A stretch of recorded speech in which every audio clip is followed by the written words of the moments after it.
수요일 뉴스탑10도 바로 여기부터입니다. 알려지기로는 러시아를 돕기 위해 파병된 북한군 정확히 1,900명입니다. 그런데 미국 CNN 보도에 따르면 북한군의 일부가 이미 우크라이나에 진입해 주둔해 있다고 알렸습니다. 그러니까 우리 정보당국이 밝힌 것보다 한 발 더 나아간 북한이 레드라인을 넘었다는 셈일 텐데요. 그것과는 별개로 이미 북한군이 첫 교전을 치렀다는 주장도 나왔습니다. 화면부터 만나보겠습니다.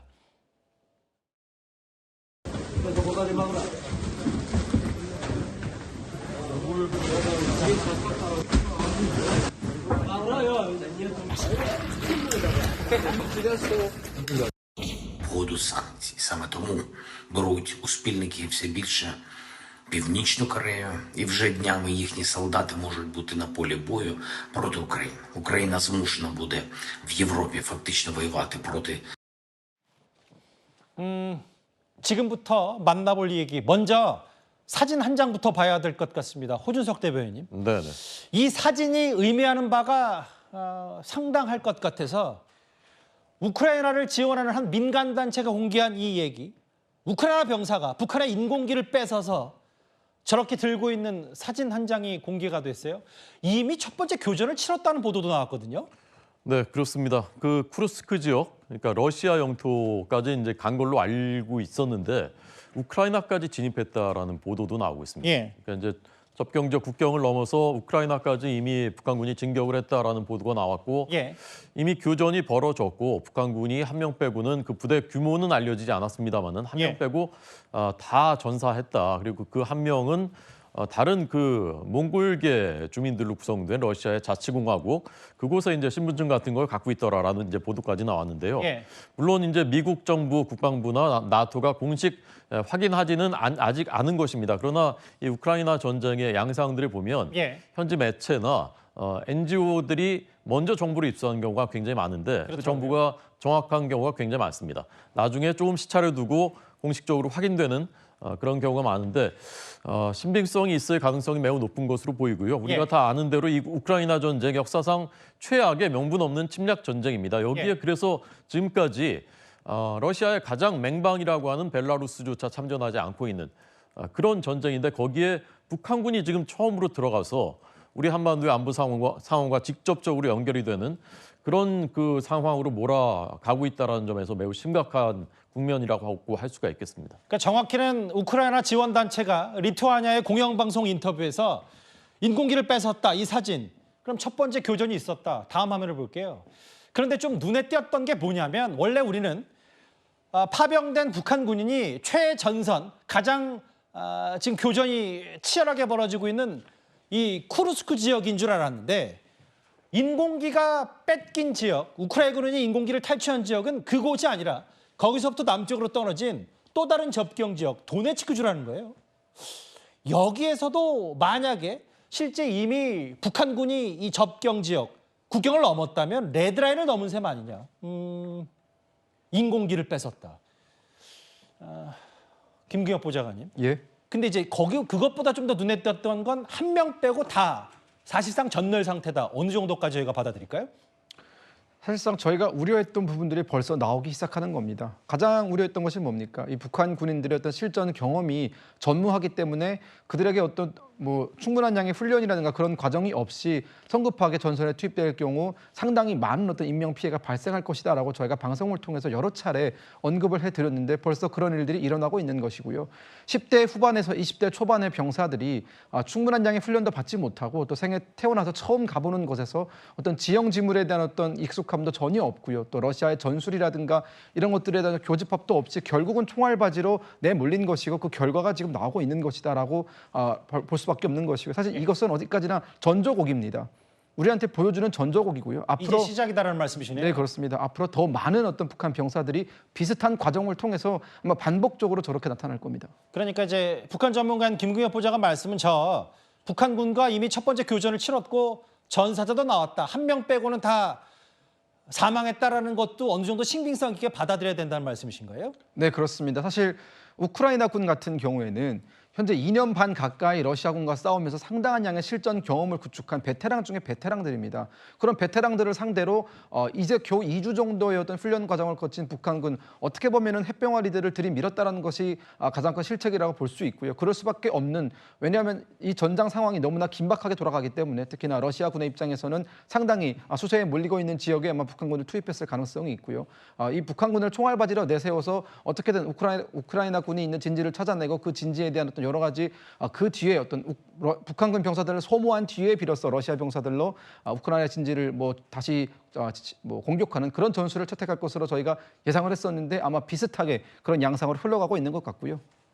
근데 이제 이런 부분이 있었잖아요. 지금까지 우리가 여러 그 SNS를 통해서 취합한 정보, 좀 더 진위업을 따져봐야 되겠습니다만 북한군이 파병하고 러시아를 도울 당시에 위장 전술, 러시아 군복을 입고 러시아인 척을 했다. 근데 저 김구혜 보좌관님 질문 하나 더 드릴게요. 이런 부분이 있어요. 우크라이나 지원단체가 방송 인터뷰한 내용을 보면 앞서 짚어봤던 대로 북한군이 한 명을 빼고 전부 사망했는데 살아남은 한 명이 브라티아인이라고 해서 러시아 내 몽골계 원주민 신분증을 발급해서 자국민으로 위장한 거 아니야. 그러니까 러시아 내에 있는 몽골계 원주민인 척하고 북한군이 투입됐다. 저희가 어떻게 해석할까요? 사실 어디까지나 이건 눈 감고 아웅하는 형식인데요. 북한군이 투입됐다는 것은 모두가 다 아는 사실입니다. 하지만 그럼에도 실제 북한군이 포로가 되고 또 북한군의 어떤 참전 사실이 공식화하게 될 경우 그에 대한 어떤 여러 가지 부담이 러시아라든가 북한에게 따르기 때문에 현재 북한군은 조선인민군이라는 어떤 편제를 갖지 않고 러시아군에 소속되어서 러시아군의 병사인 것처럼 위장을 해서 보내고 있다는 사실 저희가 여러 가지 어떤 팩트를 통해서 전해드린 바가 있고요. 그렇기 때문에 이 파견되는 병사들은 북한군의 군복이 아니라 러시아군의 군복을 입고 또 북한군의 군 장비라든가 장구류가 아니라 러시아군이 사용하는 장비라든가 그런 것들을 다 입고 가고 있는 것이고요. 그나마 러시아에서 가장 어떻게 보면은 동아시아계 주민들과 비슷하게 생겼다고 할 수 있는 그 브라티아 공화국의 주민들의 어떤 신분증을 위조해서 이제 북한 군인들을 전선에 파견하고 있다. 그들이 만약 체포당하게 될 경우 북한군이 아닌 브라티아 공화국의 사람이다라고 둘러댈 심산으로 그렇게 하고 있지만 사실 그것을 거지것대로 믿을 사람은 아무도 없다라고 생각합니다. 브라티아계 사람들, 저 러시아 내 몽골계 사람들의 일단 생김새를 저희가 한번 참고적으로 준비를 한 이유는 물론 아까도 말씀드렸다시피 보도를 인용하는 거고 그리고 진위 여부를 좀 더 검증해봐야 되겠지만 실제로 이렇게 위장 전술을 통해서 북한 사람과 가장 생김새가 비슷한 이런 사람들로 위장해서 이미 전쟁을 치렀고 그 교전 중에 한 명만 빼고 사실상 전멸한 건 아니냐. 앞서 미국 CNN 보도도 나왔는데 다음 한번 해볼게요. 그 호준석 대변인. 네네. 바이든 현 대통령이 뭐라 그랬냐면 북한군이 이미 레시아에 배치된 데 대해 우려하냐? 그렇다. 우크라이나가 북한군 반격해야 하냐? 북한군이 우크라이나 국경을 넘어간다면 그렇다. 레드라인을 강조한 것 같거든요. 네네. 그러니까 이게 지금까지는 그래도 전쟁이 2년 넘게 진행되는 동안에 나토도 직접적으로 참전하지 않았고요. 아까 말씀드린 대로 벨라루스도 러시아 쪽에 참전하지 않았습니다. 그런데 처음으로 국제사회 전체에서 북한군이 이제 여기에 참전하게 되는 것입니다. 파병을 해서 국경을 넘어가면 참전한다는 것은 우리도 공격을 할 것이고 또 당연히 공격을 받을 수 있다는 그런 것을 이제 내포한 것 아니겠습니까? 북한군이 우크라이나에 들어가면은 공격을 이제 직접적으로 받게 될 것이 있고 이미 받고 있는 것으로 보이고요. 이것이 먼 우크라이나에서 벌어지고 있는 일인 것 같지만 예. 러시아는 우리가 알고 있는 대로 북한과 사실상 군사 동맹을 체결했고, 예. 근데 군사 동맹이라는 것은 서로의 전쟁에 자동적으로 참전하는 그런 것을 의미하기 때문에 한반도에서의 유사시에 만약에 남침을 한다든지 이럴 때 러시아가 곧바로 참전할 수 있는 거고요. 그다음에 우리가 가장 지금 우려하는 군사 정찰 위성, 북한이 못 갖고 있는, 그리고 ICBM의 대기권 재진입 기술, 북한이 그토록 갖고 싶어하는 그런 것들이 이전됐을 가능성이 높기 때문에 예. 우리도 사실상에 지금 어떻게 보면은 우크라이나나 러시아 빼고는 가장 직접적인 당사국의 하나로 당사자죠. 전혀 타의로 사실상 그렇게 들어가 버린 것입니다. 그러니까 매우 우려하지 않을 수 없는 상황인 것이죠. 보신 그대로 알려지는 전장 상황은 이렇습니다. 한 명 빼고 다 전사했다는 현지 보도도 나왔고요. 그런데 특히요. 지금 그 전부터 우크라이나군은 러시아와의 전쟁에서 무인기, 드론을 투입해서 정밀 타격 중이었습니다. 그런데 북한군이 우크라이나 드론에 상당한 피해가 예상된다는 분석까지 나왔습니다. 크루스크라든지 이런 전쟁터의 경우는 평원, 개활지이기 때문에 전투에 있어서는 상당한 제한이 있을 것이다.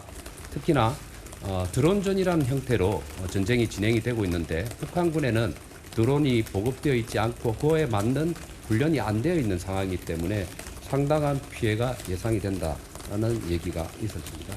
현대전 이 드론이 엄청나게 역할합니다. 우크라이나군이 한 달에 소모하는 드론이 몇 개인 줄 아십니까? 만 개라고 합니다. 그러니까 드론이 포탄처럼 사용되고 있는 예. 이런 상황인데 죄송한 말씀이지만 한국군이 말로만 중요하다고 그러고 이 심각성을 잘 못 느끼고 있어요. 10,000개 드론을 한다. 지금 이 장면이 뭐냐면요. 1인칭 시점으로 본 바로 우크라이나가 자랑하는 무인기 드론 공격입니다. 그 군사 전문가이신 김대영 의원님, 이게 우크라이나 드론이 지금 사실 이 전쟁에서 우크라이나 입장에서는 혁혁한 역할을 하고 있다. 근데 북한군이 매우 취약하다. 이런 분석은 타당한 겁니까? 뭐 그렇다고 얘기할 수 있겠습니다. 사실 지금 이제 우크라이나 전쟁을 잘 보시면 예, 우크라이나나 러시아나 전선이 상당히 정체되어 있습니다. 전선이. 예. 그러니까 서로 공격도 못하고 방어도 못하고 이상한 현상들이 벌어지고 있어요. 근데 이 원인이 뭐냐? 바로 드론입니다. 그러니까 공격하는 측에서도 공격을 하려면 준비를 해야겠죠? 예, 그 드론에 발각이 되는 거예요. 방어도 방어하는 측이 이제 드론이 발각이 돼서 서로 공격과 방어를 자유롭게 못하는 예. 아주 정체된 전선을 보여주고 있거든요. 예, 이제 이러다 보면 물론 이제 드론도 종류가 여러 가지입니다. 뭐 정찰 드론도 있고 자폭 드론도 있는데요. 기본적으로 정찰 드론을 이용해서 아주 정밀한 포격을 지금 날리고 있는 상황입니다. 예. 그렇기 때문에 만약 북한군이 전선에 나타난다, 징후가 보인다, 드론에 발각되면 바로 전사로 이어질 수밖에 없는 예. 그런 전장 상황이 현재 우크라이나에서 벌어지고 있습니다. 그러니까 그만큼 드론 때문에 교착 상태다. 예. 그 군사 전문가인 국민의힘 유영원 의원이 뭐라 그랬냐면 우크라이나 군이 한 달에 소모하는 드론이 10,000개다. 드론을 포탄처럼 사용되는 이런 상황이다. 앞서 봤던 화면 잠깐만 더 볼게요. 김대영 의원님. 예. 이런 부분일 거잖아요. 한 달에 10,000개씩 드론을 쓴다. 예. 그런데 북한은 한반도 산악 지형에서 남한 침투, 암살 이런 기반 시설 파기에 초점을 맞췄기 때문에 근데 사실 북한의 특수부대 아니더라도 실제로 전 세계 어떤 군인이 가도 우크라이나 드론을 쉽게 당해낼 수는 없는 겁니까? 지금 이제 하나 좀 이제 말씀을 드리자면 러시아 군의 최정예 병력들이 몇 개가 있습니다. 예. 그러니까 북한처럼 특수작전군이 하나 있고 예. 공수군이 있습니다. 그러니까 우리 치면 이제 공수부대와 같은 역할을 하는 러시아의 공수부대. 예, 그다음에 해병대가 있는데 이 알토란 같은 러시아의 최정예 병력들이 우크라이나 전선에서 다 갈려 나갔습니다. 그 원인이 뭐냐? 드론 때문입니다. 그 정도로 지금 러시아군도 최정예 많은 병력을 드론 때문에 많이 날린 상황입니다. 그러니까 갈려나갔다는 건 좀 순화하자면 예. 러시아의 최정예 부대조차 우크라이나가 준비했던 무인기 드론 공격의 속수무책이었다. 그렇죠. 그래서 사실은 지금 이게 북한군까지 끌고 오게 되는 상황을 봤을 때는 예. 이 드론으로 인한 피해가 사실 막대하기 때문에 지금 러시아군도 가장 큰 문제가 병력이 점점 줄어들고 있습니다. 예. 우크라이나도 비슷한 상황이긴 한데 예. 우크라이나군 같은 경우에는 방어 작전하면서 최대한 병력의 손실을 지금 줄이고 있거든요. 예.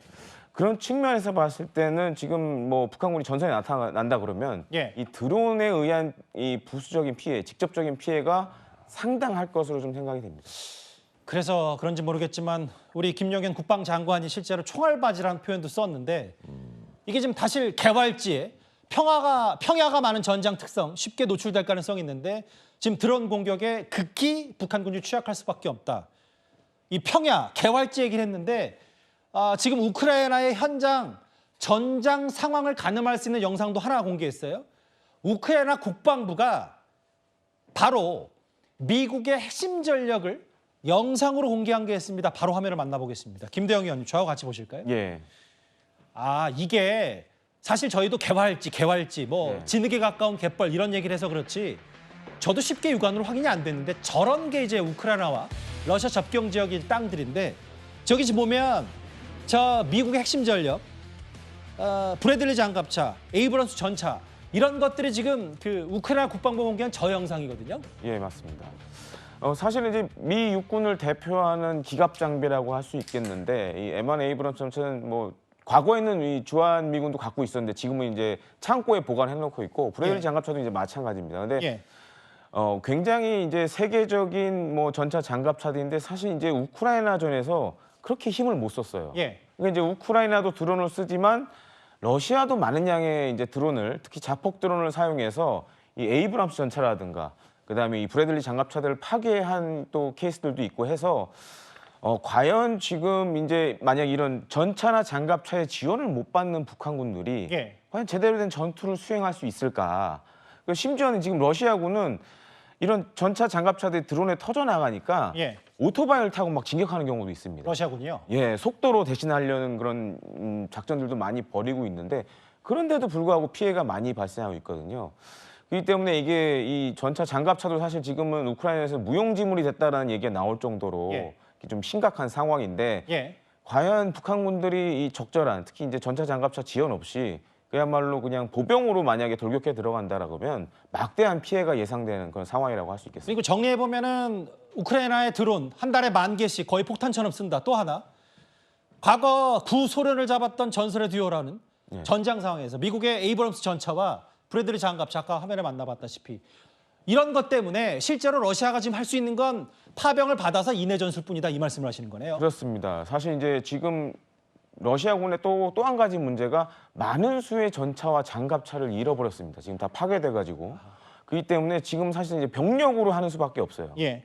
그래서 그런 부분에 있어서 과연 북한군이 러시아군의 지원을 얼마만큼 받을 수 있는지 예. 이것도 중요한 관건이라고 할 수 있겠습니다. 이해가 좀 됐어요. 일단 그래서 지금 그 김대영 군사 전문가신 김대영 의원 말을 들어보니까 파병으로 김정은의 승부수도 있지만 푸틴의 승부수일 수도 있고 여러 가지 지금 북한과 러시아의 이해가 맞물린 북한의 인해 전술 아니냐 참 안타깝습니다. 얘기하면 얘기할수록.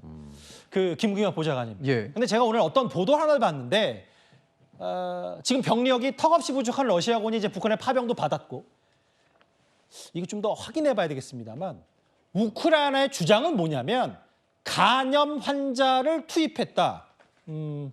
가능한 일일까요? 뭐 우크라이나군의 주장이기 때문에 아직까지는 뭐 100% 우리가 확인할 수 있는 팩트라고는 말씀드리기 어렵습니다. 하지만 예. 그것이 사실임을 전제하고 말씀을 드린다면 예. 저는 매우 가능한 시나리오라고 생각이 듭니다. 왜냐하면 현재 방금 우리 그 군사 전문가님께서도 말씀을 하셨듯이 예. 우크라이나 전쟁에서 러시아군이 지금 소모하고 있는 병력의 숫자는 이 현대전이라고는 믿을 수 없을 만큼의 다량의 병력을 손실하고 있거든요. 이 병력 손실의 이유는 결국은 러시아군의 단순한 전술 때문에 있는 것이고 물론 지금 드론이 그 하늘을 날아다니고 현대전의 어떤 꽃으로 불리고 있지만 예. 지상에서는 여전히 러시아군이 채택하고 있는 전술은 1차 대전 때 전술입니다. 예. 보병이 결국은 그 적 참호 앞에까지 가서 참호에 돌진하는 스타일. 결국은 이제 참호 하나하나를 다 뒤지면서 모든 우크라이나 군과 어떤 직접적인 교전을 벌이는 방식으로 전투를 하고 있기 때문에 인명에 대한 어떤 손실이 상당히 많이 발생하고 있는 것이고요. 그렇기 때문에 러시아가 한때 모든 어떤 감옥에 있는 죄수들까지도 다 긁어 모아서 즉 그 죄수들 가운데서도 정말 어떻게 보면 죄질이 안 좋은 죄수들까지도 다 긁어 모아서 병력으로 차출할 만큼 러시아의 병력 상황이 상당히 안 좋고요. 그런 측면에서 봤을 때 뭐 비형 간염 환자들을 동원했다는 것은 그렇게 놀라운 일은 아닙니다, 사실. 김대영 의원님, 그러면 이걸 글쎄요. 제가 거칠게 비유하면 간염 환자 부대를 진짜 실제로 우크라이나 주장처럼 러시아가 투입했다. 그럼 이제 북한도 예. 북한군도 이제 간염 환자 죄수들급으로 파병을 시켜서 일단 이 전황이라도 교착 상태를 이끌어보자는 게 러시아의 판단일 거잖아요. 그러면 뭐 그렇다고 볼 수 있고요. 또 한 가지로는 이제 북한 입장에서 봤을 때 지금 한 만여 명 정도 가 있는 걸로 알려져 있잖아요. 맞아요. 기본적으로 이 지금 러시아군에 속해 있는 외국 용병들을 봤을 때 한 달 월급이 한 2,000불 정도 됩니다. 근데 우리가 이제 산술적으로 예. 만여 명을 계산해 보면 2천만 불이에요. 한 예. 달에. 예. 월급으로 나오는 이 외화만 예. 달러로 계산했을 때 그럼 우리나라 돈을 계산해 보면 한 달에 한 270억 이상씩 지금 러시아가 지출을 해야 되는 거거든요. 그렇겠죠. 이게 사실 북한 입장에서는 적지 않은 돈입니다. 예. 한 달에 270억 이상이라는 거는. 그러니까 그만큼 러시아는 막대한 돈을 들여서라도 어디선가 병력을 구해야 되는 그런 아주 절실한 상황이라는 거죠. 예. 그래서 그런 측면에서 어떻게 보면 북한군들이 전선에서 그야말로 돌격대의 선방에서 선전에서 그런 쓸 수밖에 없는 그런 운명의 좀 기로에 섰다라고 좀 보여집니다. 뭐 매일 한 1,200명 정도의 사상자가 발생한다. 그러면 이제 북한군이 정확히 우리 군 당국이 파악하려는 11,000명, 1900명 정도가 파병할 거고 이렇게 연해주를 거쳐서 쭉 유라시아 대륙, 모스크바를 거친 긴 여정 끝에 이 쿠르스크 지역에 도착했고 이미 첫 번째 교전을 치렀다는 얘기도 나왔고 뭐 이 정도 되면 레드라인을 넘었다면 이제 거칠 것 없이 예상보다는 좀 더 빨리 북한군의 파병과 전장 투입, 지상군 투입이 이뤄졌다는 관측들이 벌써 나오고 있습니다. 근데 지금까지는 구체적이고 군사 충돌의 전황 상황이었다면요.